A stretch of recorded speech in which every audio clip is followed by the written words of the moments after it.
मैं डॉक्टर के L Meena, associate professor literature Hindi, Rajesh Pilot राजकीय स्नातकोत्तर महाविद्यालय लालसोट, जिला दौसा। सबसे पहले प्रिय विद्यार्थियों, इस प्रोग्राम में आपका हार्दिक अभिनंदन, हार्दिक स्वागत। आज जो टॉपिक है बीए पार्ट सेकंड द्वितीय प्रश्न पत्र, एकांकीकार उपेंद्रनाथ अस्क की एकांकी नया पुराना एकांकी का व्याख्या भाग। उससे पहले यदि एकांकी में वर्तमान समाज में व्याप्त अर्थप्रियता, स्वार्थ लोलुपता, अविश्वास की भावना का एक तरह से सजीव अंकन हुआ है, इसमें सजीव चित्रण हुआ है, और इसी के आधार पर इस कहानी की यदि मूल संवेदना हम प्रकट करें, प्रस्तुत करें, या इसका एक संक्षिप्त भूमिका तैयार करें, तो नया पुराना एक चरित्र प्रधान सामाजिक एकांकी है। सामाजिक है, समाज में जो कुछ घटत बढ़त, समाज में जो कुछ अर्थ लोलुपता, स्वार्थ लोलुपता, मतलब या एक अहंकार या अपनी मनमर्जी, ये एक तरह से नियम के विरुद्ध चलना, या छोटी छोटी बातों को लेकर तू तू मैं होना जैसी बातों को लेकर उपेंद्रनाथ अस्क ने इस कहानी में क्या की, चित्रित किया है। परंतु साथ में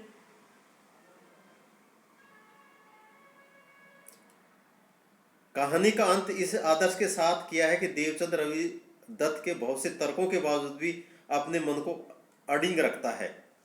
वह लिली की माँ के संपूर्ण आभूषण उसे वापस कर देता है। लिली की माँ का पति शराबी, अतः लिली की माँ स्कूल के प्रिंसिपल देवचंद पर विश्वास करके 50-60 हज़ार रुपये के आभूषण इस आशा पर अमानत के रूप में रख देती है कि जब लिली विवाह योग्य हो जाए तब वह आभूषणों से प्राप्त धन से लिली का विवाह किसी अच्छे परिवार के सुशिक्षित युवक के साथ कर सके। अब एक इसमें महत्वपूर्ण बात है कि विश्वासम फलदायकम, कि जहाँ विश्वास होता है वहाँ क्या फल की प्राप्ति होती है, जहाँ विश्वास नहीं होता वहाँ क्या कि एक तरह से विकास का मार्ग अवरुद्ध हो जाता है। तो वही बात क्या कि इसमें एकांकीकार उपेंद्रनाथ अस्क जी ने चित्रित की है और कहा है कि विश्वास यदि है, लिली की माँ ने क्या कि प्रिंसिपल कॉलेज स्कूल के देवचंद के यहाँ 50-60 रुपये के गहने क्या कि बिना लिखा पढ़ी, बिना किसी सबूत के रख दिए, और कहा कि जब मेरी पुत्री क्या कि लिली क्या कि एक तरह से विवाह के योग होगी तो उस समय में क्या कि वो जेवर थे, वो आभूषण क्या कि काम आएंगे।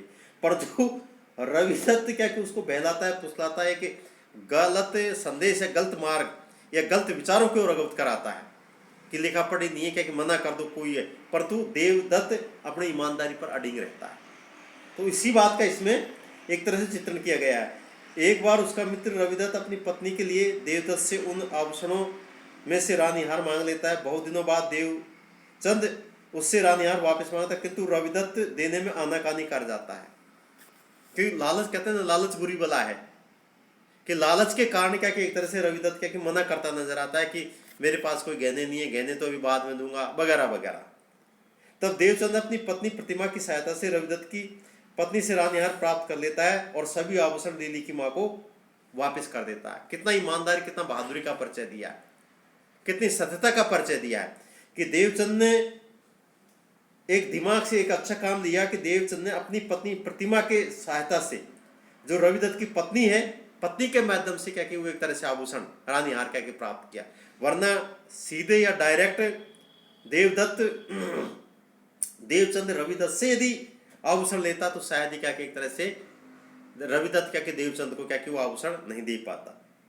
एक महत्वपूर्ण बात और,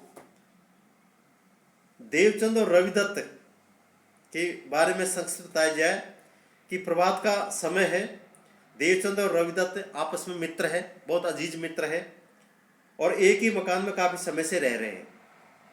लिली की मां ने अपने शराबी पति की निगाहों से बचाकर 50-60 हज़ार रुपये के आभूषण देवचंद को अमानत स्वरूप सौंप दिए, जिससे कि वह लिली विवाह योग्य हो जाए तो वह उन आभूषणों की सहायता से लिली का विवाह किसी अच्छे वर से कर सके।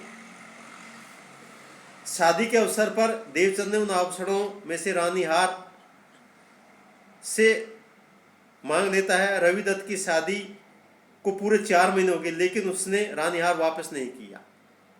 4 महीने होने के बावजूद भी 4 महीने होने के बावजूद क्या कि उसने वापस नहीं दिया, आनाकानी करता है कि आ दूंगा।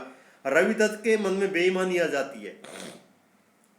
देवचंद तुरंत भांप लेता है कि रवि दत्त क्या कि बेईमानी की ओर बढ़ रहा है, स्वार्थ लोलुपता की ओर बढ़ रहा है, अर्थ लोलुपता की ओर बढ़ रहा है, और वह उसे रानीहार वापस नहीं करना चाहता। इतना ही नहीं, वह देवचंद को परामर्श देते हुए कहता है कि अमानत है तो क्या हुआ, इस समय तो वह सब तुम्हारे कब्जे में और फिर कोई लिखा पढ़ी नहीं है। मतलब रवि दत्त देवचंद को उल्टी पार्टी पटाता है कि अमानत के रूप में कोई लिखा पढ़ी नहीं है, क्या कि इसको तो बिल्कुल मना कर दो लिली की मां से।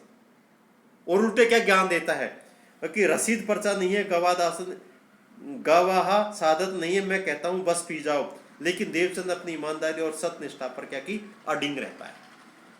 ईमानदारी भी एक बहुत अच्छा गुण है। ईमानदारी से यदि व्यक्ति जीवन जीता है तो न जाने कितनी उन्नति, कितनी मंजिल, कितनी मुकाम हासिल कर लेता है, न जाने कहां से कहां तक पहुंच जाता है। क्या कि एक तरह से फर्श से अर्श तक पहुंच जाता है, अर्थात रंग से क्या कि राजा बन जाता है। परंतु महत्वपूर्ण बात होनी चाहिए कि ईमानदारी से हम कैसे काम करें। तो ये संक्षिप्त भूमिका थी प्रिय विद्यार्थियों। अब आइए थोड़ा इसका व्याख्या भाग देखते हैं। हो सकता है आप पापी न हो, यह भी हो सकता है कि आपके दिल में कोई बुरा ख्याल न हो, पर मैं ये कभी नहीं मान सकती कि उसके दिल में भी कुछ नहीं। कोई नारी मन में किसी तरह का पाप रखे बिना किसी दूसरे को इस तरह अपना सब कुछ सौंप सकती है। मैं इस बात को स्वीकार नहीं कर सकती, और फिर वह पुरुष ही सुकोमल भावना के बिना कैसे इतना भारी जिम्मेदारी अपने कंधों पर ले सकता है। धोखा हो सकता है, चोरी हो सकती है, चीज इधर से उधर हो सकती है। प्रसंग प्रस्तुत अवतरण महान एकांकिकार उपेंद्रनाथ आस्क द्वारा लिखित नया पुराना शीर्षक एकांकी से उद्धृत है।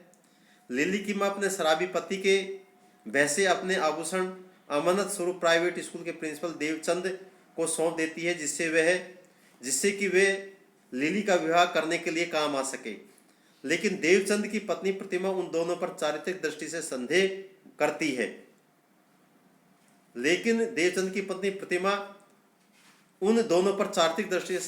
है। इसी प्रसंग में यह प्रतिमा का कथन है।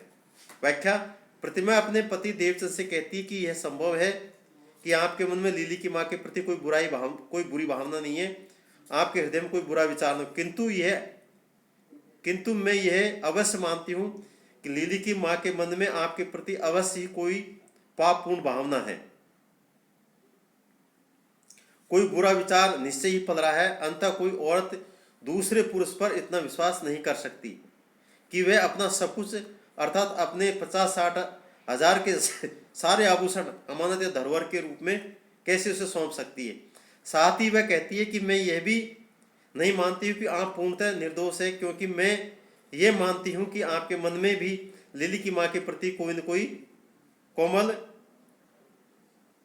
भाव अवश्य है। यदि ऐसा न हो तो आप इतनी बड़ी जिम्मेदारी इस भय से अपने ऊपर नहीं लेते, क्योंकि आप ये सोचते हैं कि इतनी बड़ी रकम के जेवर घर से चोरी हो सकते हैं, कोई व्यक्ति धोखा भी दे सकता है, अथवा कीमती चीज इधर से उधर भी हो सकती है। इस स्थिति में यह धरोहर कैसे लौटाई जा सकती है। विशेष में नारी स्वभाव के अनुसार पर स्त्री तथा पति पर शंका व्यक्त की है, जो कि पात्र के चरित्र की व्यंजक है। अपनी ईमानदारी और विपत्ति के समय दूसरों की सहायता करने के कारण देवचंद किस प्रकार स्वयं विपत्ति में फंस जाता है, यहाँ तक कि उसकी पत्नी उसके चरित्र पर संदेह करने लगती है। इस तथ्य को भी लेखक ने यहाँ बहुत ही सुंदरता के साथ अभिव्यक्त किया है। भाषा सरल है, शैलीय और मनोभावी व्यंजक है। अब इसमें एक बहुत महत्वपूर्ण अच्छी बात है कि जो देवचंद की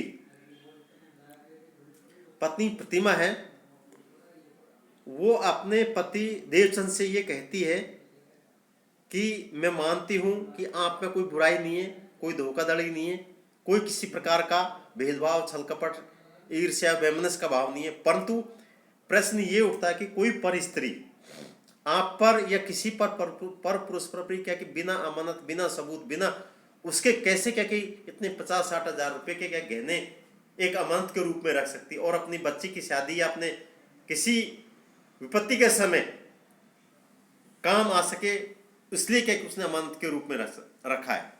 इससे ये ख्याल, ये प्रश्न उठता है कि हो सकता है कि लिली की माँ में कहीं एक तरह से भेदभाव की, छल की, कपट की, धोखाधड़ी का ऐसा क्या कि कहीं ख्याल आता हो और आपको क्या उलझाने फंसाना चाहती है। परंतु दूसरी ओर जब देवचंद इन सारी बातों को सुनता है तो मन ही मन वो भी क्या कि प्रश्न करता होगा, सोचता होगा कि मेरी पत्नी मेरे बारे में ऐसा क्यों कह रही है, जबकि देवचंद के मन में कतई भाव नहीं था। वो तो ईमानदारी से युक्त था, भाईचारे और नैतिकता से युक्त था कि किसी बात की कहीं कोई एक तरह से परेशानी हो, किसी बात की कहीं कोई शंका नहीं हो। तो इसी बात का एक तरह से जीता जागता उदाहरण क्या कि इसमें एक सामाजिक स्थितियों का एक चित्रांकन किया है, एक ऐसी प्रस्तुति दी है जिससे कि हाँ समाज में आज जो भी कुछ घटत बटत जो भी कि एक तरह से उहापोह की स्थिति है, एक तरह छल कपट धोखाधड़ी की, उस स्थिति को इसमें प्रस्तुत किया और कहा कि सबसे बड़ी नीति है तो वो ईमानदारी की नीति है और ईमानदारी की नीति पर ही चलकर क्या कि देश समाज राष्ट्र उन्नति कर सकता है। थैंक्स प्रिय विद्यार्थियों।